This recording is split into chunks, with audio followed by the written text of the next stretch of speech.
Hi there and welcome. I'm Mary Logue. I'm the manager at the Claremont Branch Library, and we are in our second day reading the book The Land of Oz by L. Frank Baum. This is, as I said, the second day for this book, but for 12 days before that we were reading The Wizard of Oz by L. Frank Baum.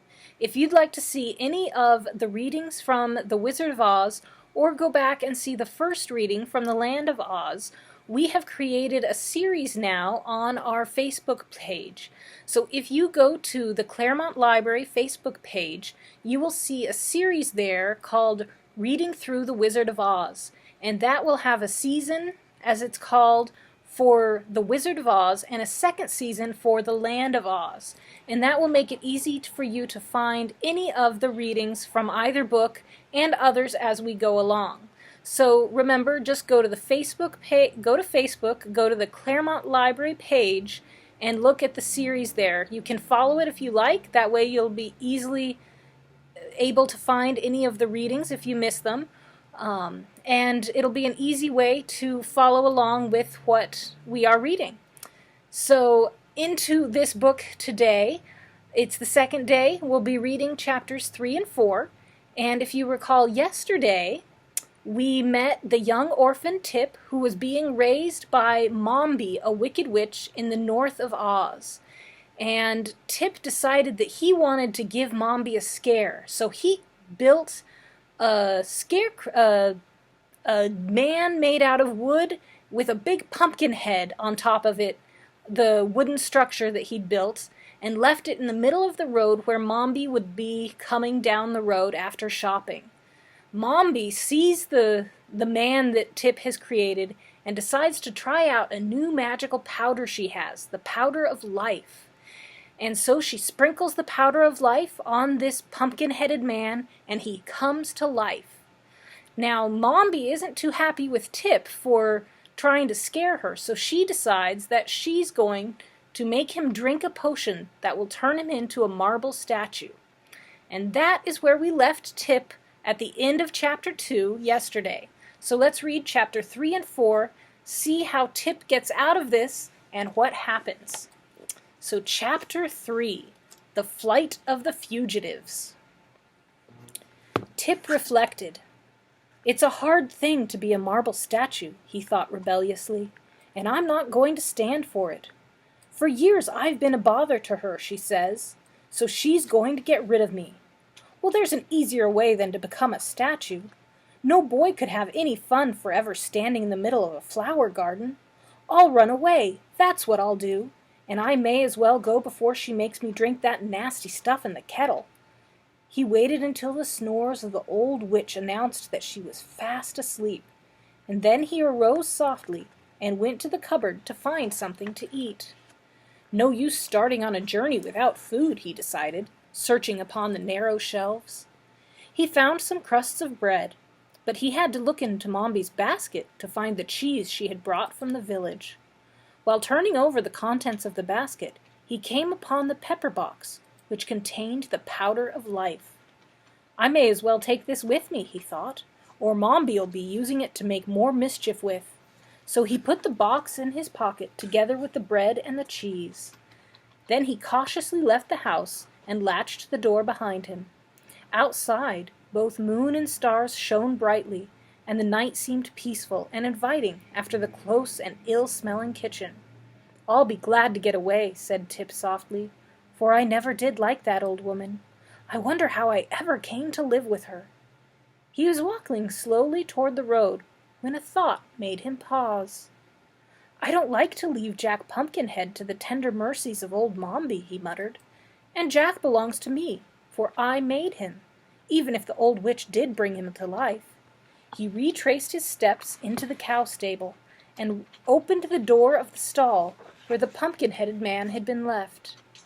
Jack was standing in the middle of the stall, and by the moonlight Tip could see he was smiling just as jovial as ever. Come on, said the boy, beckoning. Where to? Asked Jack.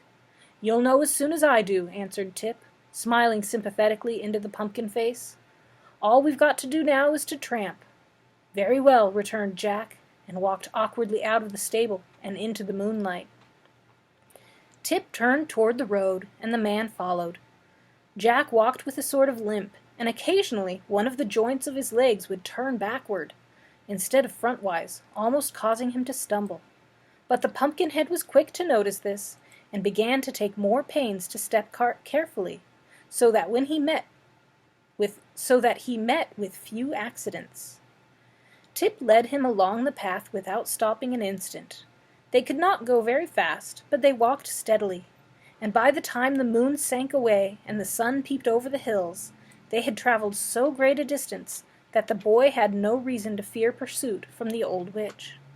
Moreover, he had turned first into one path and then into another, so that should anyone follow them, it would prove very difficult to guess which way they had gone, or where to seek them. Fairly satisfied that he had escaped, for a time at least, being turned into a marble statue, the boy stopped his companion and he seated himself upon a rock on the roadside. "Let's have some breakfast," he said. Jack Pumpkinhead watched Tip curiously, but refused to join in the repast. "I don't seem to be made the same way you are," he said. "I know you are not," returned Tip, "for I made you." "Oh, you did?" asked Jack. "Certainly, and put you together, and carved your eyes and nose and ears and mouth," said Tip proudly, "and dressed you." Jack looked at his body and limbs critically. "It strikes me you did a very good job of it," he remarked. Just so," Tip replied modestly, for he began to see certain defects in the construction of his man. "If I'd known we were going to be traveling together, I might have been a little bit more particular." "Why, then," said the Pumpkinhead, in a tone that expressed surprise, "you must be my creator, my parent, my father." "Or your inventor," replied the boy with a laugh. "Yes, my son, I really believe I am." "Then I owe you obedience," continued the man, "and you owe me support." "That's it, exactly," declared Tip, jumping up. "So let us be off." "Where are we going?" asked Jack, when they had resumed their journey. "I'm not exactly sure," said the boy, "but I believe we are headed south, and that will bring us sooner or later to the Emerald City." "What city is that?" inquired the Pumpkinhead.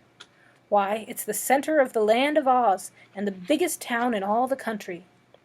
I've never been there myself, but I've heard all about its history. It was built by a mighty and wonderful wizard named Oz, and everything there is of a green color, just as everything in this country of the Gilkins is of a purple color." "Is everything here purple?" asked Jack. "Of course it is. Can't you see?" returned the boy. "I believe I must be colorblind," said the pumpkin, after staring about him.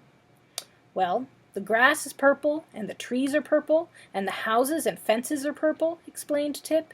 "Even the mud in the roads is purple. But in the Emerald City, everything is green that is purple here.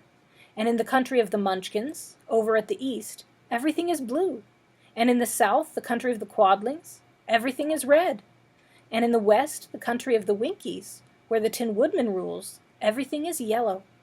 "Oh," said Jack. Then after a pause he asked, "Did you say a Tin Woodman rules the Winkies?" "Yes. He was one of those who helped Dorothy to destroy the Wicked Witch of the West, and the Winkies were so grateful that they invited him to become their ruler, just as the people of the Emerald City invited the Scarecrow to rule over them." "Dear me," said Jack, "I'm getting confused with all this history. Who is the Scarecrow?" "Another friend of Dorothy's," replied Tip. "And who is Dorothy?" "She was a girl that came here from Kansas, a place in the big outside world. She got blown to the Land of Oz by a cyclone, and while she was here the Scarecrow and the Tin Woodman accompanied her on her travels." "And where is she now?" inquired the Pumpkinhead. "Glinda the Good, who rules the Quadlings, sent her home again," said the boy. "Oh, and what became of the Scarecrow?" "I told you. He rules the Emerald City," answered Tip. "I thought you said it was ruled by a wonderful wizard," objected Jack, seeming more and more confused. "Well, so I did. Now pay attention, and I'll explain it," said Tip, speaking slowly and looking the smiling Pumpkinhead square in the eye. "Dorothy went to the Emerald City to ask the wizard to send her back to Kansas, and the Scarecrow and the Tin Woodman went with her. But because the Woodman couldn't send her back, because he wasn't so much of a wizard as he might have been. And then they got angry at the wizard and threatened to expose him. So the wizard made a big balloon and escaped in it, and no one has ever seen him since." "Now that is a very interesting history," said Jack, well pleased, "and I understand it perfectly. All but the explanation." "I'm glad you do," responded Tip. "After the wizard was gone, the people of the Emerald City made His Majesty, the Scarecrow, their king, and I have heard that he has become a very popular ruler." "Are we going to see this queer king?" asked Jack with interest. "I think we may as well," replied the boy, "unless you have something better to do." "Oh no, dear father," said the Pumpkinhead. "I am quite willing to go wherever you please."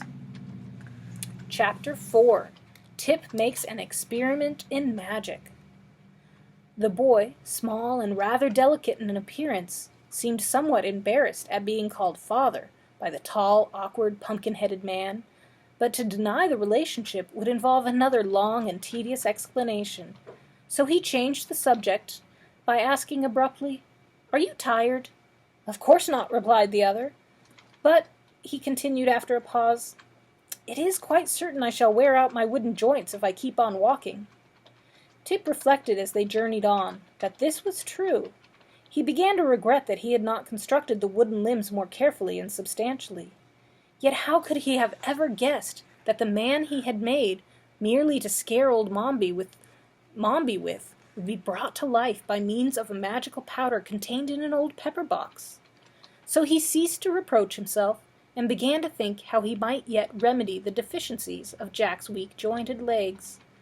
Well, while thus engaged, he came to the edge of a wood, and the boy sat down to rest upon an old sawhorse that some woodcutter had left there. "Why don't you sit down?" he asked the Pumpkinhead. "Won't it strain my joints?" inquired the other. "Of course not. It'll rest them," declared the boy. So Jack tried to sit down, but as soon as he bent his joints farther than usual, they gave way altogether, and he came clattering to the ground with such a crash that Tip feared he would be entirely ruined.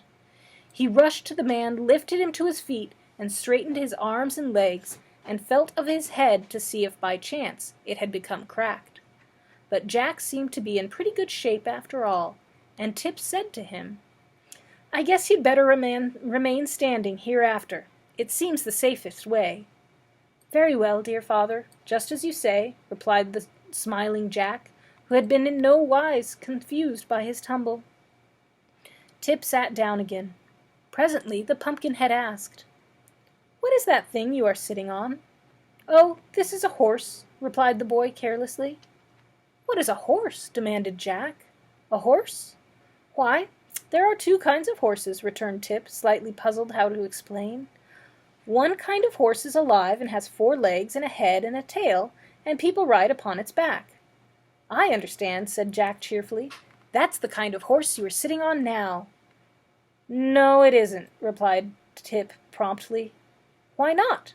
That one has 4 legs and a head and a tail." Tip looked at the sawhorse more carefully, and found that the Pumpkinhead was right. The body had been formed from a tree trunk, and a branch had been left sticking up at one end that looked very much like a tail.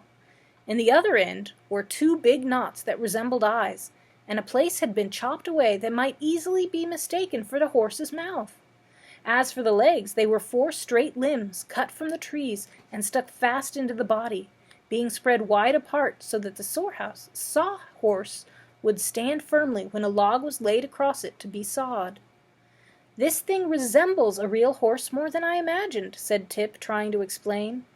"But a real horse is alive, and trots and prances and eats oats, while this is nothing more than a dead horse, made of wood and used to saw logs upon." "If it were alive, wouldn't it trot and prance and eat oats?" inquired the Pumpkinhead. "It would trot and prance, perhaps, but it wouldn't eat oats," replied the boy, laughing at the idea. "And of course it can never be alive, because it is made of wood." "So am I," answered the man. Tip looked at him in surprise. "Why, so you are!" he exclaimed. "And the magic powder that brought you life is here in my pocket." He brought out the pepper box and eyed it curiously. I wondered, he said musingly, if it would bring the sawhorse to life.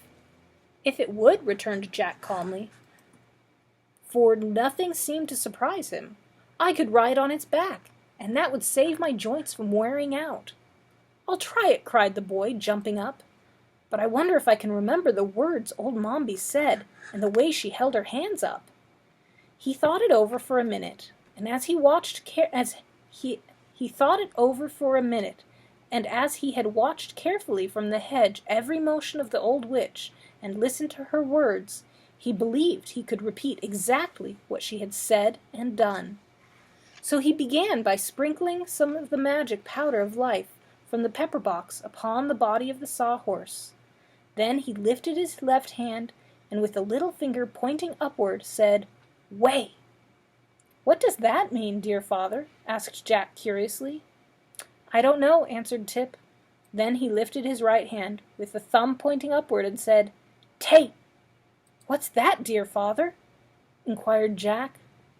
"It means you must keep quiet," replied the boy, provoked at being interrupted at so important a moment. "How fast I am learning," remarked the Pumpkinhead with his eternal smile. Tip now lifted both hands above his head, with all the fingers and thumbs spread out, and cried in a loud voice, "Pay!" Immediately the sawhorse moved, stretched its legs, yawned with its chopped-out mouth, and shook a few grains of the powder off its back. The rest of the powder seemed to have vanished into the body of the horse. "Good!" called Jack, while the boy looked on in astonishment. "You are a very clever sorcerer, dear father." And that is the end of Chapter 4.